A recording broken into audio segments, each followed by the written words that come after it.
মুহতারাম হাজিরিন, আমরা সকলেই অবগত আছি এক ভয়াল বিপর্যয় আমাদের উপর এসেছে আকস্মিক বন্যায়, যেটা আমরা গণমাধ্যমে দেখছি, সোশ্যাল মিডিয়ায় দেখছি এবং প্রিন্ট মিডিয়া যেগুলো আছে, ইলেকট্রনিক মিডিয়া, সব জায়গায় ব্যাপকভাবে এটা আমরা দেখছি। ইতিমধ্যে অনেকেই গিয়েছেন। বাংলাদেশের প্রায় 12 থেকে 13টি জেলা ইতিমধ্যে বন্যা কবলিত হয়ে পড়েছে। গতকালকে দেখেছিলাম 30 লক্ষাধিক মানুষ বন্যা কবলিত হয়ে পড়েছে। এই যে হঠাৎ এক বিপদ, যদিও আমরা যারা সচেতন, যারা পড়াশোনা করি, সকলেই জানি আমাদের পার্শ্ববর্তী প্রতিবেশী রাষ্ট্রটির আগ্রাসী মনোভাবকে অনেকে দায়ী করছেন। তাদের কথা হচ্ছে যে এক তো প্রচুর বৃষ্টিপাত হয়েছে, পাশাপাশি আমাদের যে প্রতিবেশী রাষ্ট্র বিভিন্ন সময় আমাদের উপর আগ্রাসন চালিয়েছে, সেই আগ্রাসনের একটা জ্বলন্ত দৃষ্টান্ত বলে অনেকেই বলছেন যে এই পানি আগ্রাসন। তো এই ভয়াল অবস্থায় যখন আকস্মিক পানি আগ্রাসনে, প্রচুর বৃষ্টিপাতে বন্যায় বিপর্যস্ত লক্ষ লক্ষ মানুষ, এই বন্যায় বিপর্যস্ত লক্ষ লক্ষ মানুষ এমত অবস্থায় বন্যা দুর্গতদের জন্য আমাদের করণীয় কি, এই বিষয়ে কিছু কথা আপনাদের সামনে উপস্থাপনের চেষ্টা করব ইনশাআল্লাহ। ওমা তাওফীকি ইল্লা বিল্লাহ, আলাইহি তাওয়াক্কালতু ওয়া ইলাইহি উনীব। আমরা সকলেই আল্লাহ সুবহানাহু ওয়া তাআলার কাছে দোয়া করি, আল্লাহ সুবহানাহু ওয়া তাআলা গভীরভাবে আয়ন করতে পারি। আল্লাহ আমাদের সকলকে তৌফিক দান করুন, আমরা সকলে বলি আমিন। মুহতারাম, মানুষের মধ্যে মানবিকতা জাগ্রত হবে, মানুষ মানুষের জন্য মানবিক হবে, এটা খুবই স্বাভাবিক ব্যাপার। মানুষ তো মানুষ, আমার সামনে যদি একটা প্রাণী, একটা জীব যদি বিপদে পড়ে যায়, পানিতে সে হাবুডুবু খাচ্ছে, তো স্বাভাবিকভাবে আমি যদি মানুষ হই, আমার ভিতর যদি মনুষ্যত্ব কাজ করে, তো স্বাভাবিকভাবে আমি দয়া পরবশ হয়ে, দয়াদ্র হয়ে সেই প্রাণীটাকে উঠিয়ে একটা ভালো অবস্থানে, বা সে যেন স্বাচ্ছন্দ্য বোধ করে, বিপদ কেটেছে এমন অনুভব হয়, এমন একটা অবস্থানে আমি নিয়ে যাব, ঠিক কিনা? যদি আমি মানুষ হয়ে থাকি। কিন্তু যদি অমানুষ, আলোচনার বাইরে যারা অমানুষ হয়, যাদের মধ্যে মনুষ্যত্বের মর্যাদা পর্যন্ত নেই, তাদেরকে নিয়ে আলোচনা করা, তাদের কাছে দয়া প্রার্থনা করা, বা তাদের কাছে কোনো যৌক্তিক কোনো বিষয়ে উপস্থাপন করাটা সম্পূর্ণ বোকামি, এটা সময় নষ্ট করার কিছুই না, ঠিক কিনা? একটা দেশ বিপর্যস্ত, একটা দেশ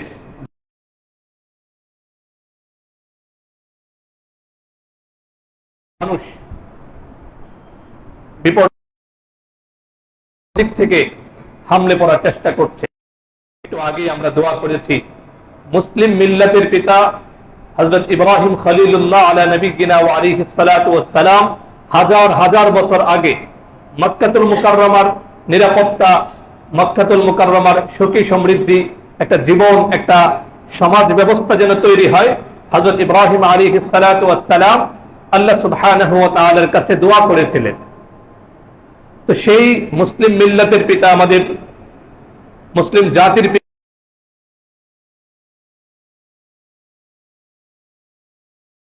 সবাই মিলে কোরাস কণ্ঠে আল্লাহ সুবহানাহু ওয়া তাআলা দোয়া করেছি। আমরা সকলে বলেছি, রব্বি জাআল হাযাল বালাদা আমিনা।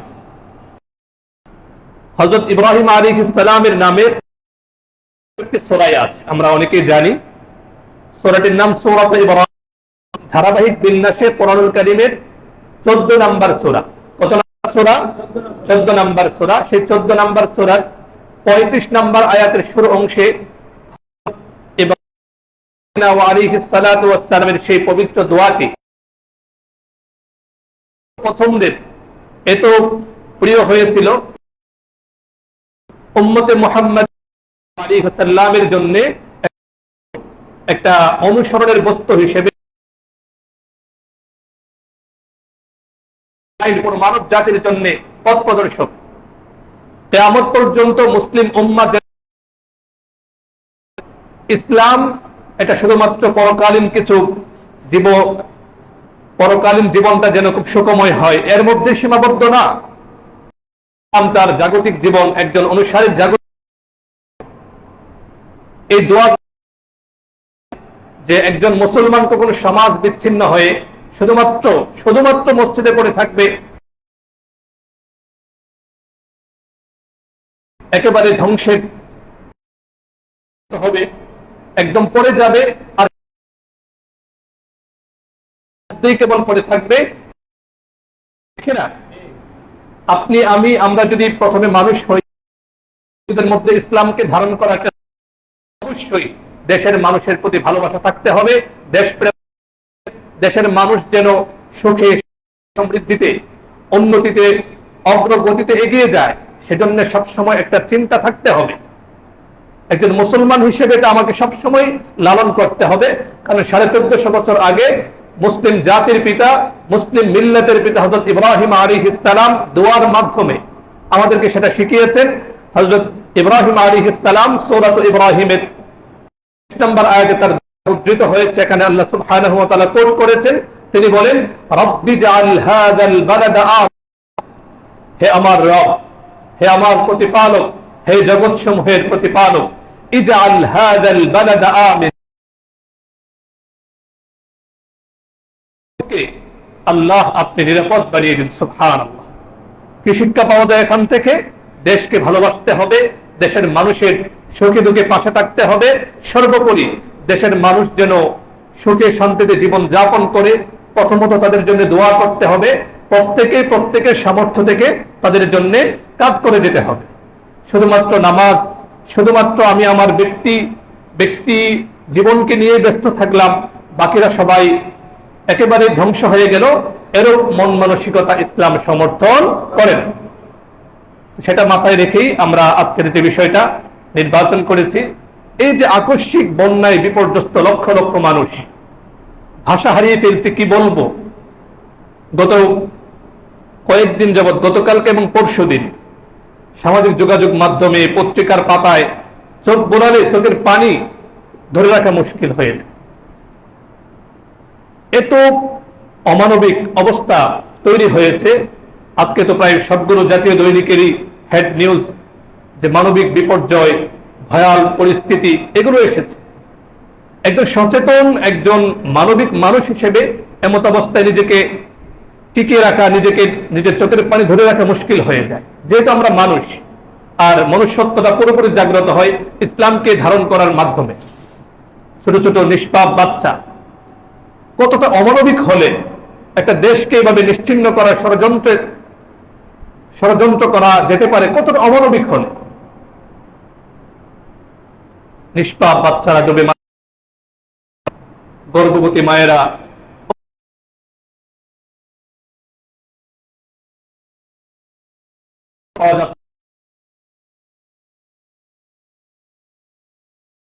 চাইনি, এখন বাধ্য হয়ে মিডিয়া এগুলো আসছে।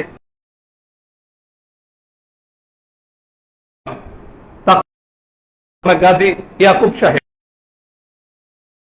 যুগে দুর্বিপাকে সবসময় গ্রামের একটা অংশ সব ছিলেন যে আমরা এসেছি উদ্ধার কার্যে অংশগ্রহণ করার জন্য। এখন অবস্থা এমন, এত ভয়াবহ গতিতে পানি আসছে যে আমরা নিজেরাই হারিয়ে যাচ্ছি, আমরা নিজেরাই নিজেদেরকে রক্ষা করতে পারছি না। ওয়ালিয়াযুবিল্লাহ। অনেক জায়গায় নিচতলা তো দ্বিতীয় তলা পর্যন্ত, ছাদে পর্যন্ত পানি চলে এসেছে। ভয়াবহ মানবিক বিপর্যয়। এমত অবস্থায় উদ্ধার কার্য পর্যন্ত চালানো অসম্ভব হয়ে যাচ্ছে। কতটা ভয়াল বিপর্যয় হতে পারে। মুহতারাম হাজিরিন, আল্লাহ সুবহানাহু ওয়া তাআলা আমাদেরকে নিরাপদে রেখেছেন, অসম্ভবের কিছু না। আমরা এই বিপদে পড়তে পারি কিনা? বিপদ কখন কার উপর আসে আমরা কেউ জানি না। অনেকের মধ্যে এমন নির্লিপ্ত ভাব দেখা যায় যে ওরা মরে যাচ্ছে, যাক সমস্যা নেই, আমরা তো ভালো আছি, বলুন নাউযুবিল্লাহ। একজন মুসলমান হিসেবে এটা যে কত নিচু এবং নিকৃষ্ট মানসিকতা, যে মুসলমান হিসেবে আপনার মধ্যে আমার মধ্যে যদি এ জাতীয় নির্লিপ্ত ভাব চলে আসে যে ওরা মরে মরে যাক, কেন আমাকে নিয়ে কথা বলতে হবে, এতটুকু যদি আমার মধ্যে চলে আসে, তো আমি তো মুসলমান তো দূরের কথা, আমি মানুষই হতে পারি। আমার মধ্যে আপনার মধ্যে এই কষ্টটা জাগতে হবে। আমার মধ্যে আপনার মধ্যে এই একটা দরদ জাগতে হবে। যখন দরদ জাগবে তখন কাজ করার স্পৃহা তৈরি হবে। ইতিমধ্যে আলহামদুলিল্লাহ আমরা দেখেছি, অনেকেই দেখেছেন, আসুন্নাহ ফাউন্ডেশনে স্বেচ্ছাসেবকরা প্রচুর পরিমাণে সেখানে গিয়েছে। আজকে আহ্বান জানানো হয়েছিল স্বেচ্ছাসেবকরা যাওয়ার জন্য। শেখ আহমদুল্লাহ হাফিজাহুল্লাহ লিখেছেন যে যতটুকু আমরা আশা করেছিলাম এর চেয়ে অনেক বেশি মানুষ সেখানে গিয়েছে আলহামদুলিল্লাহ।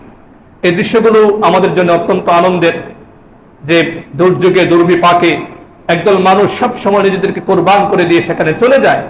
আমরা যেতে পারছি না, এটা আমাদের ব্যর্থতা। এই যে অবস্থা, এমত অবস্থা আমাদের করণীয়টা কি? উচিত তো ছিল একযোগে ঝাঁপিয়ে পড়া, প্রত্যেকটা মানুষকে তাদের পাশে সহায় হয়ে যাওয়া। কিন্তু আমাদের দুর্বলতা হোক বা যে কোনো কারণে হোক আমরা যেতে পারছি না। এমত অবস্থায় আমাদের করণীয় কি? আমরা কোরআন এবং সুন্নাহর আলোকে বোঝার চেষ্টা করব, এবং সর্বশেষ আমাদের ইনস্ট্যান্ট আমাদের করণীয়টা কি সেটা আমরা আলোচনা করব। আল্লাহ সুবহানাহু ওয়া তাআলা আমাদেরকে তৌফিক দান করুন। আমরা সকলে বলি আমিন। তো আমরা প্রথমে এই যে বন্যা দুর্গত তাদের জন্য আমাদের করণীয় বিষয়ে মৌলিক তিনটি কথা আপনাদের সামনে উপস্থাপন করছি। প্রথম যে বিষয়টা, এটা ইতিমধ্যেই আমাদের কথা থেকে স্পষ্ট হয়ে গিয়েছে, যারা বন্যা দুর্গত তাদের জন্য আমাদের প্রথম করণীয় হচ্ছে তাদের কষ্টে, দুঃখে কষ্টে আমাদেরকে সমব্যথী হতে হবে। তাদের কষ্টটা ফিল করার চেষ্টা করতে হবে। নিষ্পাপ বাচ্চাদের ছবিগুলো দেখে চোখে পানি ধরে রাখা যায় না। একটু কল্পনা করুন, আমার বাচ্চা যদি সেখানে থাকতো, কি ভয়াল পরিস্থিতি। একটু পর পরে যে জাতীয় কথাগুলো আসছে মিডিয়াতে, একটু নিজের সঙ্গে একটু কল্পনা করুন। তো আমাদের প্রথম কাজ হচ্ছে তাদের দুঃখ কষ্ট এটাকে অনুভব করার চেষ্টা করতে হবে। কেন করতে হবে?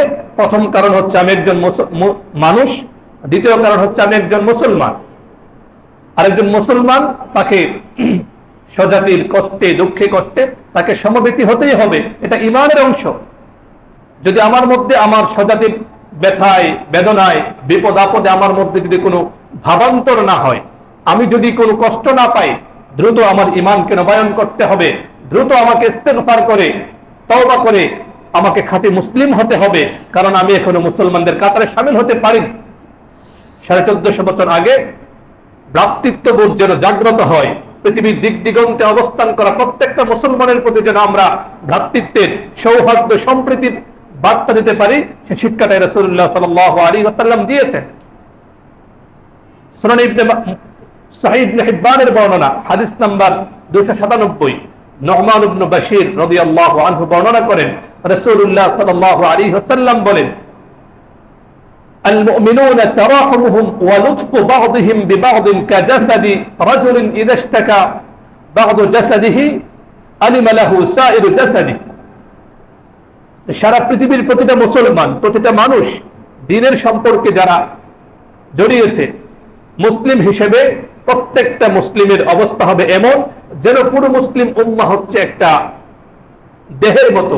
আর দেহের মধ্যে যদি কোনো একটা অংশে সামান্য একটু আঘাতপ্রাপ্ত হয়, তাহলে পুরো দেহ সেটা অনুভব করে, ঠিক কিনা? সহিহ মুসলিম শরীফে সেটা আরো পরিষ্কার করে এসেছে। সহিহ মুসলিম শরীফের 2586 নম্বর হাদিস। এখানকার রাবিউ হযরত নু'মান ইবনে বাশীর রাদিয়াল্লাহু আনহু, তিনি বলেন যে আল মুমিনুনা কারাজুলিন ওয়াহিদ, মুমিনরা হচ্ছে একটা দেহের মতো। ইযা ইশতাকা রাসুহু ইশতাকা কুল্লু, সেই দেহের মাথায় যদি কেউ আঘাতপ্রাপ্ত হয়, পুরোটা দেহ সেটা অনুভব করে। ওয়া ইযা ইশতাকা আইনুহু ইশতাকা কুল্লু, সেই দেহের চোখের মধ্যে যদি কেউ আঘাতপ্রাপ্ত হয়, তখন দেহ এটা বলে না, তখন দেহ এটা বলে ওঠে না যে আমার সারা শরীরে তো সমস্যা হয়নি, একটু চোখের সমস্যা হয়েছে, বাস আমি স্বাভাবিক থাকবো। স্বাভাবিক থাকে, পুরোটা দেহ সেটা অনুভব করে। তো আমি একজন মুসলমান হিসেবে আমার প্রথম করণীয় হচ্ছে পৃথিবীর দিক দিগন্তে যেখানেই আমরা শুনতে পাবো কোন একজন মুসলিম ভাই বিপর্যস্ত হয়েছে, স্বাভাবিকভাবে আমাকে তার ব্যথায় সমবেতী হতে হবে।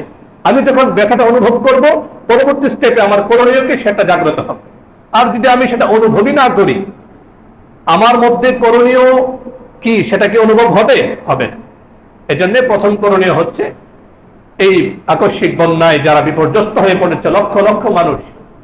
গতকালকে সংবাদ ছিল 30 লক্ষাধিক মানুষ। আজকে তো আরো, গতকালকে ছিল 8টি জেলা, আজকে সকালে দেখেছি প্রায় 12টি জেলায় পানি ঢুকে গিয়েছে এবং অনেক জায়গায় পানি ঢুকছে। এই যে লক্ষ লক্ষ মানুষ পানিবন্দী হয়ে পড়েছে, কি মানবেতর জীবন যাপন তারা করছে, এটা ফিল নিজের মধ্যে আনা। দ্বিতীয় করণীয় হচ্ছে সুবহানাহু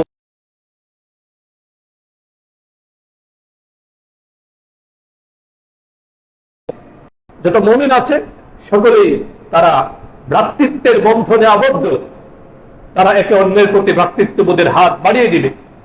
আমার সামনে আমার এক ভাই যেমন বিপদে পড়লে আমি নিজেকে স্থির রাখতে পারি না, চিন্তা করি না আমি যাব কি যাব না, তার বিপদে সে হঠাৎ করে সুস্থ হয়ে পড়েছে, তখন কি আমি আমার পকেটের দিকে তাকাই? আমি কি বলি যে কত টাকা লাগবে বা কি হবে? তখন আগে চিন্তা করি আগে আমার ভাই বাঁচুক, আমার টাকা পয়সা পরেরটা পরে, এসব চিন্তা করার সময় এখন নেই, আগে আমার ভাইকে বাঁচাতে হবে। আল্লাহ সুবহানাহু ওয়া তাআলা খুবই খুশি হন একজন মানুষ যখন আরেকজন মানুষের বিপদে এগিয়ে যায়, তাকে ফিনান্সিয়াল সাপোর্ট দেয়, টাকা পয়সা দেয়, মানসিকভাবে সাপোর্ট তাকে দেয়। আল্লাহ সুবহানাহু ওয়া তাআলা খুবই খুশি হন। সামনে হাদিসে আমরা দেখব। তো আমাদের দ্বিতীয় করণীয় হচ্ছে এই বিপর্যস্ত আকস্মিক বন্যায় যারা বিধ্বস্ত হয়ে পড়েছে, মানবেতর জীবন যাপন করছে, আল্লাহ সুবহানাহু ওয়া তাআলার কাছে আমরা কাইমুল বাক্যে দোয়া অব্যাহত রাখবো। এমন না যে একবার দোয়া করে ফেলেছি বাস আর কোনো দোয়া করছে না, এমন না। আমাদের মা বোনদেরকে জানাবো, মাশাআল্লাহ অনেক পরিবারে মা বোনরা প্রচুর পরিমাণে দোয়া করেন, নামাজ পড়েন, তো তাদেরকে আমরা জানিয়ে রাখবো তারাও যেন অধিক পরিমাণে আমাদের এই মানবেতর বিপর্যস্ত ভাই বোনদের জন্য দোয়া করে। তৃতীয় এবং সবচেয়ে গুরুত্বপূর্ণ যেটা, এই মুহূর্তে দোয়া এবং দুঃখ কষ্টের সমবেতি হয় সেটা তো সবসময় অব্যাহত থাকবে। এই মুহূর্তে ইনস্ট্যান্ট যেটা খুবই জরুরি সেটা হচ্ছে এই বিপর্যস্ত মানুষদের সেবায় এগিয়ে যেতে হবে। দেখো, আমি যখন বিপদে পড়ি আমি সবসময় এটা কামনা করি, আমরা সবাই কামনা করি যে আমার এক ভাই আমার প্রতি সহায়তার হাতটা বাড়িয়ে দিবে, হয়তো টাকা পয়সায় অথবা মেন্টালি সাপোর্ট আমাকে দিবে, বা আমার প্রতি একটা ভ্রাতৃত্ববোধের হাত সে বাড়াবে। এটা প্রত্যেকটা মানুষ আমরা কল্পনা করি এবং এটা খুবই স্বাভাবিক। সমাজবদ্ধ হয়ে আমরা থাকি, আমরা কোনো বিপদে পড়লে আরেকজনের সাথে যখন একটা ভালো কথা বলে আমাদের ভালো লাগে। তো এই যে ফেনী, কুমিল্লা, নোয়াখালীর যে সকল ভাই বোনেরা এই বিপর্যস্ত হয়ে পড়েছে, আমাদেরকে আমাদের প্রত্যেকের অবস্থান থেকে সাহায্য করতে হবে, সবাই এগিয়ে যেতে হবে। এটা মানবিকতার দাবি। এটা একজন মুসলমান হিসেবে আল্লাহ সুবহানাহু ওয়া তাআলার পক্ষ থেকে এই মুহূর্তে আল্লাহ সুবহানাহু ওয়া তাআলার পক্ষ থেকে একটা নির্দেশনা আমাদেরকে তাদের বিপদ আপদে, তাদের এই সংকট মোকাবেলায় এগিয়ে যেতেই হবে। আমি যখন একজন মানুষের বিপদে এগিয়ে যাব, আল্লাহ সুবহানাহু ওয়া তাআলা কতটুকু খুশি হবেন আমার উপর। সুনান আবু দাউদের বর্ণনা, হাদিস নাম্বার 4951, সাহাবী আব্দুল্লাহ ইবনে আমর ইবনে আল-আস রাদিয়াল্লাহু তাআলা আনহু বলেন, রাসূলুল্লাহ সাল্লাল্লাহু আলাইহি ওয়াসাল্লাম ইরশাদ করেন, ও দুনিয়ার মানুষ, আমার প্রিয় উম্মত, হৃদয়ের কান করে শুনে নাও। আজকে এগুলো থেকে আমরা দূরে সরে আছি, যার ফলে হিউম্যান রাইটস এর কাছ থেকে আমাদেরকে মানবাধিকারের সবক দিতে হয়। অথচ 1450 বছর আগে রাসূলুল্লাহ সাল্লাল্লাহু আলাইহি ওয়াসাল্লাম মানব সেবার যে নির্দেশনা দিয়েছেন, স্বয়ং তিনি মানব সেবার অঙ্গনে যে অনন্য ভূমিকা রেখে গিয়েছেন সেগুলো আজকে আমরা জানি না। এখানে রাসূলুল্লাহ সাল্লাল্লাহু আলাইহি ওয়াসাল্লাম নির্দেশনা দিচ্ছেন, আর রাহিমুন ইয়ারহামুহুমুর রহমান ইরহামু মান ফিল আরদ ইয়ারহামকুম মান ফিস সামা। দুনিয়ার মানুষ, আমার প্রিয় উম্মত শুনে নাও, আর রাহিমুন ইয়ারহামুহুমুর রহমান, দুনিয়াতে মাখলুকের উপর, মানুষের উপর যারা দয়া করে আল্লাহ সুবহানাহু ওয়া তাআলা রহমান, সেই রহমান স্বয়ং সেই দয়াকারী সেবার অঙ্গনে এগিয়ে যাওয়া সেই সেবক স্বেচ্ছাসেবীদের উপর আল্লাহ স্বয়ং দয়া করেন। সুবহানাল্লাহ। এরপর রাসূলুল্লাহ সাল্লাল্লাহু আলাইহি ওয়াসাল্লাম বলেন, ইরহামু মান ফিল আরদ, এই পৃথিবীতে যারা আছে তাদের প্রতি তোমরা দয়া করো, দয়ার হাতকে বাড়িয়ে দাও, তাদের বিপদে আপদে এগিয়ে যাও, তাদেরকে সহযোগিতা করো। ইয়ারহামকুম মান ফিস সামা, আকাশের মালিক আল্লাহ সুবহানাহু ওয়া তাআলা অবশ্যই তোমাদের প্রতি দয়া করবেন। সুবহানাল্লাহ। দেখুন, এই দুঃসময় কেটে যাবে, এক সময় বন্যার সংকট কেটে যাবে, কিন্তু আমি আল্লাহ সুবহানাহু ওয়া তাআলার এই যে মাখলুক, এই যে বান্দা, তাদের জন্য কি করছি না করছি সব আল্লাহ সুবহানাহু ওয়া তাআলার দফতরে লিপিবদ্ধ থাকবে। নিজের কাছে নিজেকে জবাব দিতে হবে। আমি যদি আজকে একেবারে নির্লিপ্ত হয়ে বসে থাকি, ওদের জন্য কিছুই না করি, একজনকে একটা কথা বলবো সেটাও আমি করলাম না, আমি আমাকে নিয়ে ব্যস্ত থাকলাম, আল্লাহ সুবহানাহু ওয়া তাআলা যেমন অসন্তুষ্ট হবে, আমি নিজের কাছে নিজের প্রত্যেকের একটা বিবেকের দংশন আছে, একটা কথাও আমি বললাম না, 10টা টাকা দিয়ে সহযোগিতা করলাম না, কোনোভাবেই কোনো চান তৎপরতায় অংশগ্রহণ করলাম না, আল্লাহ যেমন অসন্তুষ্ট হবেন, আমি নিজের কাছে নিজে পরাজিত হয়ে যাব, নিজে নিজের বিবেকের দংশনে আমি নিপতিত হব। সর্বোপরি আমি যখন বিপদে পড়বো, এটা আল্লাহ সুবহানাহু ওয়া তাআলা এটা প্রাকৃতিক নিয়ম, আমি যখন আরেকজনের বিপদে এগিয়ে যাব, আমার বিপদে আল্লাহ স্বয়ং এমন মানুষের ব্যবস্থা করবেন যেটা আমি কল্পনাও করতে পারবো না। সুবহানাল্লাহ। তো রাসূলুল্লাহ সাল্লাল্লাহু আলাইহি ওয়াসাল্লাম আমাদেরকে নির্দেশনা দিয়েছেন যে মানুষের বিপদে আপদে সেবায় এগিয়ে যাও। এবার দেখুন রাসূলুল্লাহ সাল্লাল্লাহু আলাইহি ওয়াসাল্লামের পবিত্র জীবন কেমন ছিল। এমন না যে তিনি শুধু মানুষকে নির্দেশনা দিয়েছেন। অনেক সময় দেখা যায় সমাজের মধ্যে যে অন্যদেরকে আমরা খুব উপদেশ দিতে ভালোবাসি, খুব নসিহত করতে পারি, নিজে নিজে করার সময় কিছুই না। তো রাসূলুল্লাহ সাল্লাল্লাহু আলাইহি ওয়াসাল্লাম কতটুকু মানব সেবায় অবদান রেখেছেন আপনি দেখুন। সহিহ বুখারী শরীফের একেবারে শুরুর দিকের হাদিস, উম্মুল মুমিনিন খাদিজাতুল কুবরা রাদিয়াল্লাহু আনহা সার্টিফিকেট দিচ্ছেন, স্ত্রী একজন স্বামীকে সার্টিফিকেট দিচ্ছেন। রাসূলুল্লাহ সাল্লাল্লাহু আলাইহি ওয়াসাল্লাম যখন ভয় পেয়েছিলেন যে না জানি হঠাৎ যখন ওহী নাজিল হয়, তিনি ওহীর ভারতে তিনি কেঁপে উঠেছিলেন, ভয় পেয়েছিলেন, তখন নবীজি সাল্লাল্লাহু আলাইহি ওয়াসাল্লামকে লক্ষ্য করে হযরত খাদিজাতুল কুবরা রাদিয়াল্লাহু আনহা যে ঐতিহাসিক কথা বলেছিলেন, এখানে রাসূলুল্লাহ সাল্লাল্লাহু আলাইহি ওয়াসাল্লামের নবুয়ত পূর্ববর্তী 40 বছরে তিনি কি কি কাজ করেছেন সেটার একটা ঝলক ফুটে উঠেছে। সুবহানাল্লাহ। অনেক কাজ তিনি করেছেন। এর মধ্যে হযরত খাদিজাতুল কুবরা রাদিয়াল্লাহু আনহা বলেছিলেন, কাল্লা ওয়াল্লাহি লা ইউখজিকাল্লাহু আবাদা, আমার প্রাণের স্বামী আপনি ভয় পাবেন না, আপনি ভেঙে পড়বেন না, হতাশ হবেন না আপনি, কারণ কাল্লা ওয়াল্লাহি লা ইউখজিকাল্লাহু আবাদা, আল্লাহ সুবহানাহু ওয়া তাআলা আপনাকে কখনো লাঞ্ছিত করবেন না, অপমানিত করবেন না, কারণ আপনি এমন এমন কাজ করেছেন যে কাজগুলো যদি কেউ করে আল্লাহ সুবহানাহু ওয়া তাআলা তাকে লাঞ্ছিত করেন না, আল্লাহ তাকে দুনিয়াতেও সফলতা দিবেন, আখিরাতেও সে সর্বোচ্চ মর্যাদার আসনে উন্নীত থাকবে। সুবহানাল্লাহ। তিনি কি করেছিলেন? খাদিজাতুল কুবরা রাদিয়াল্লাহু আনহা বলেন, ইন্নাকা লা তাসিলুর রাহিম, আপনি আত্মীয়তার সম্পর্ক বজায় রাখেন। সুবহানাল্লাহ। তুনকু থেকে তুনকু কারণে আমরা আত্মীয়দেরকে ভুলে যাই, বছরের পর বছর কথা বলি না, অথচ রাসূলুল্লাহ সাল্লাল্লাহু আলাইহি ওয়াসাল্লামের প্রথম গুণ বলা হচ্ছে যে আপনাকে আল্লাহ কখনো লাঞ্ছিত করবেন না। কারণ কি? কারণ ইন্নাকা লা তাসিলুর রাহিম, আপনি আত্মীয়তার সম্পর্ক বজায় রাখেন। আপনার সঙ্গে কোনো আত্মীয় খারাপ আচরণ করলেও আপনি প্রতি উত্তরে খারাপ আচরণ করেন না। ওয়া তাহমিলুল কাল, যার কেউ নেই, অসহায়, তার জন্য আপনি তার সাহায্যে এগিয়ে যান। এভাবে কয়েকটা কথা বলার পরে সর্বশেষ তিনি বলেছিলেন, ওয়া তুঈনু আলা নাওয়াইবিল হক, প্রাকৃতিক বিপর্যয়ে হঠাৎ বিপদ আপদে যদি কেউ পড়ে যায়, আপনি সমাজের মধ্যে সর্বপ্রথম ওই বিপর্যস্ত মানুষের সেবায় আপনি এগিয়ে যান। সুবহানাল্লাহ। কে বলেছেন এই কথা? খাদিজাতুল কুবরা রাদিয়াল্লাহু আনহা। কাকে বলেছেন? রাসূলুল্লাহ সাল্লাল্লাহু আলাইহি ওয়াসাল্লাম। একটা জীবন তিনি এই স্বাক্ষর রেখেছেন, বিপদ আপদে সবার আগে তিনি এগিয়ে যেতেন। নিজে যেমন করেছেন, সাহাবায়ে কেরামকে শিখিয়েছেন।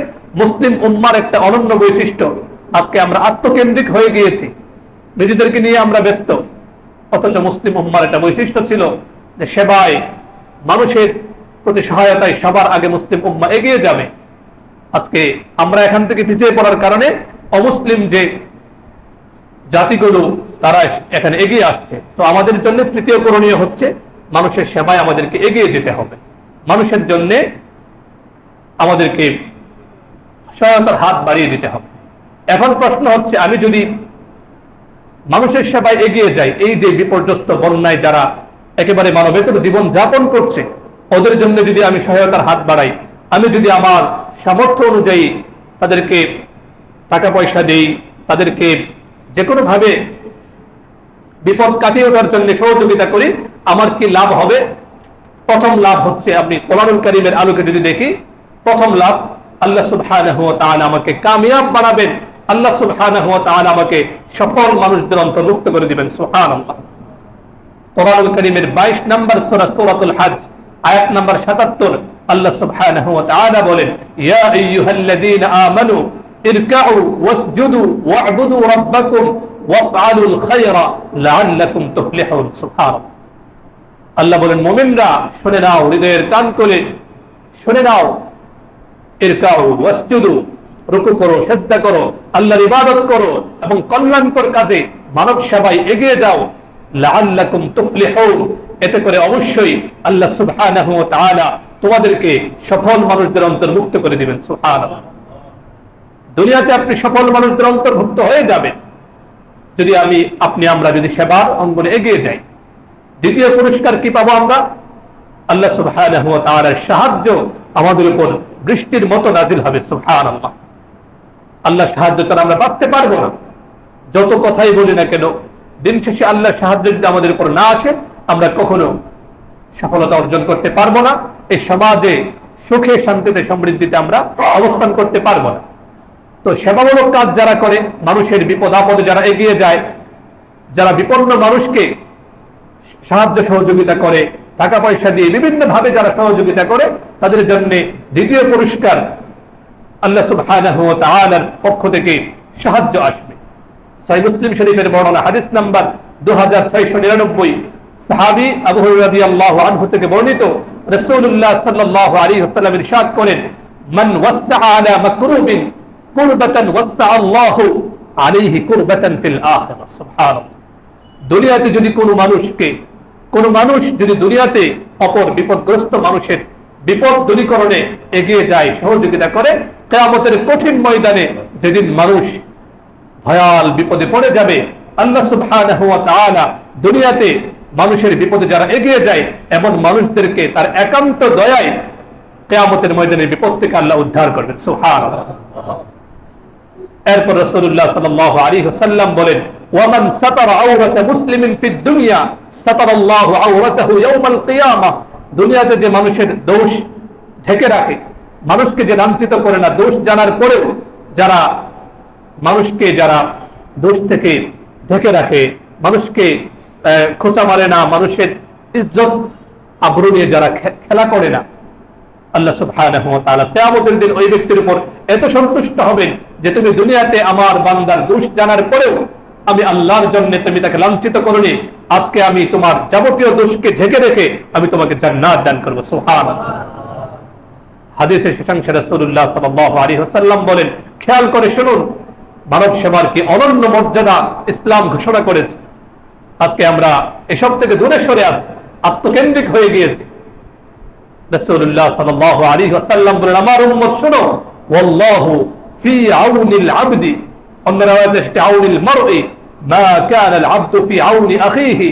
আল্লাহ সুবহানাহু ওয়া তাআলার দয়ার বৃষ্টি ওই ব্যক্তির উপর ততক্ষণ পর্যন্ত বর্ষিত হতে থাকে, ওই ব্যক্তি যতক্ষণ পর্যন্ত অন্য আরেক ভাইয়ের সাহায্য সহযোগিতায় এগিয়ে যায়। সুবহানাল্লাহ। সহজ কথা, আমি যতক্ষণ মানুষের সেবায় কাজ করে যাব, মানুষের জন্য আমি যতক্ষণ পর্যন্ত কাজ করব, ততক্ষণ আল্লাহর পক্ষ থেকে রহমত, আল্লাহর পক্ষ থেকে দয়া অনুগ্রহ আমার উপর বৃষ্টির মতো বর্ষিত হবে। সুবহানাল্লাহ। তো সেবামূলক কাজের দ্বিতীয় পুরস্কার হচ্ছে আল্লাহর সাহায্য। তৃতীয় পুরস্কার একটু আগে আমরা শুনে এসেছি, সুনান আবু দাউদের বর্ণনা, রাসূলুল্লাহ সাল্লাল্লাহু আলাইহি ওয়াসাল্লাম বলেন, আর রাহিমুন ইয়ারহামুহুমুর রহমান ইরহামু মান ফিল আরদ ইয়ারহামকুম মান ফিস সামা।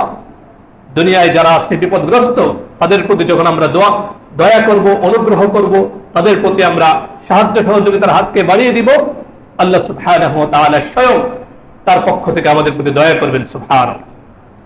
চতুর্থ পুরস্কার যদি আমরা দেখি, আল্লাহ সুবহানাহু ওয়া তাআলা ভালোবাসা দান করবেন আমাদেরকে। দেখুন, দুনিয়াতে খুব সহজে আমরা বুঝি, আমার পরিবারের কোন সদস্যের উপর, আমার ছেলের উপর, আমার মেয়ের উপর যদি কেউ অনুগ্রহ করে, যদি তাকে কেউ আদর করে, অটোমেটিকলি আমরা ওই আদরকারী যে ভালোবাসে তার প্রতি দুর্বল হয়ে যায়, ঠিক কিনা? এই যে পুরো পৃথিবীর প্রতিটা মাখলুক কার সৃষ্টি? আল্লাহর সৃষ্টি।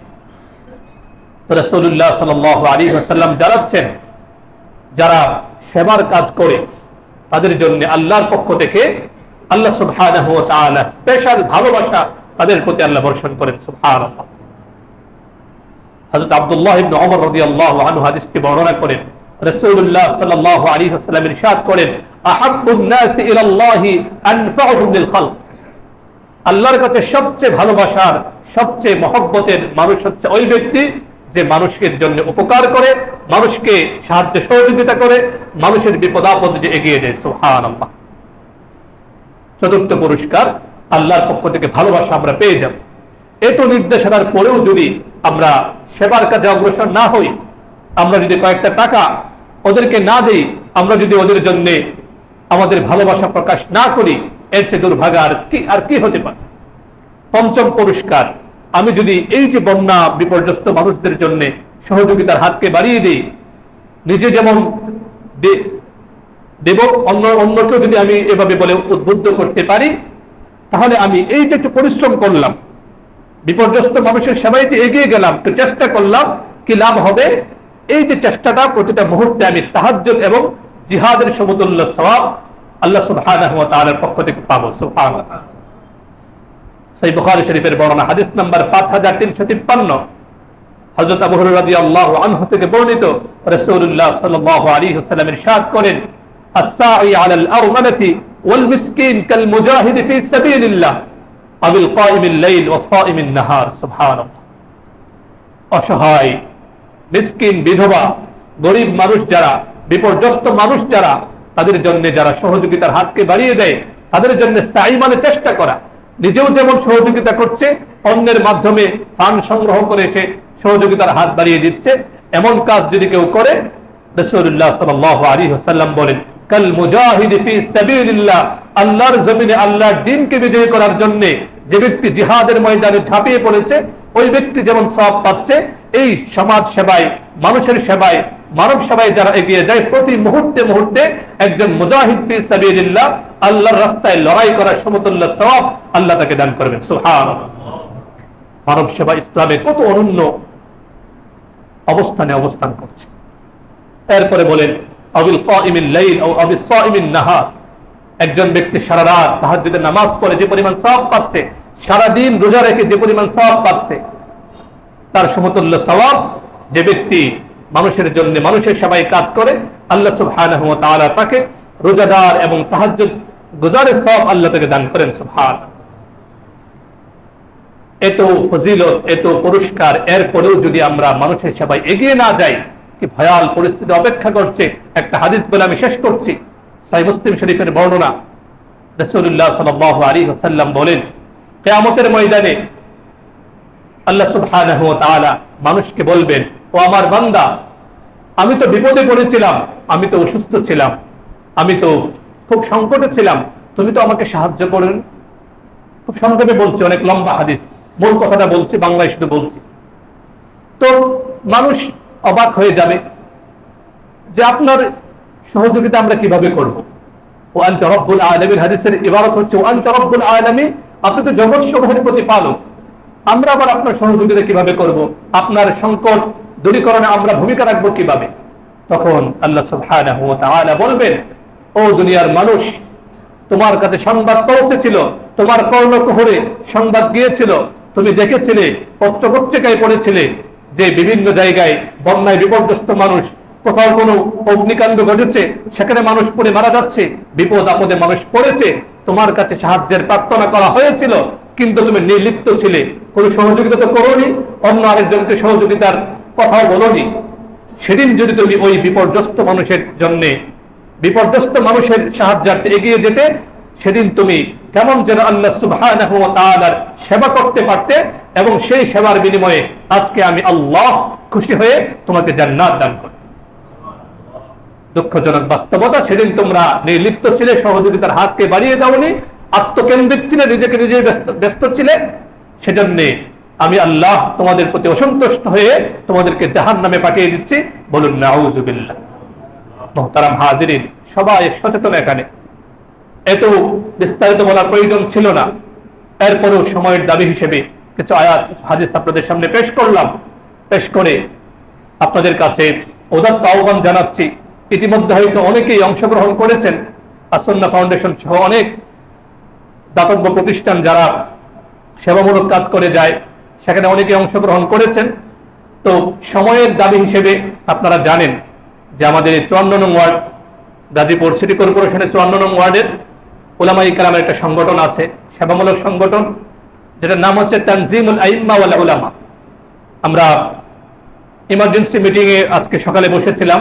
এই 54 নং ওয়ার্ডের সব প্রায় 45টা মসজিদের ইমাম এবং যারা আলেম উলামা আছেন সকলে মিলে বসে আমরা সিদ্ধান্ত নিয়েছি এই যে বিপর্যস্ত মানুষ যারা বন্যা কবলিত তাদের জন্য ত্রাণ তৎপরতা ইনশাআল্লাহ আমরা অংশগ্রহণ করব, এমনটা আমরা সিদ্ধান্ত নিয়েছি। এবং এই সংগঠনের যারা দায়িত্বশীল উলামায়ে কেরাম মুরব্বী যারা, তারা নির্দেশনা দিয়েছেন যে প্রত্যেক মসজিদের মিম্বর থেকে যেন ঘোষণা হয়। আলহামদুলিল্লাহ আমাদের মধ্যে অনেক ভাই এমন আছেন যারা সুযোগ খুঁজেন যে কিভাবে এই বিপন্ন মানুষদের জন্য দান সৎপা করা যায়। অনেকে তো মাশাআল্লাহ ব্যক্তিগতভাবে দানবীর আছেন, অনেক সহযোগিতা করেন, কিন্তু এই যে সুবর্ণ সুযোগগুলো বারবার আসে না। তো তানজিমুল আইম্মা ওয়াল উলামার পক্ষ থেকে ফান্ড সংগ্রহ করার জন্য নির্দেশনা দেওয়া হয়েছে। প্রত্যেকটা মসজিদের প্রত্যেক মুসল্লি আলহামদুলিল্লাহ অংশগ্রহণ করবেন।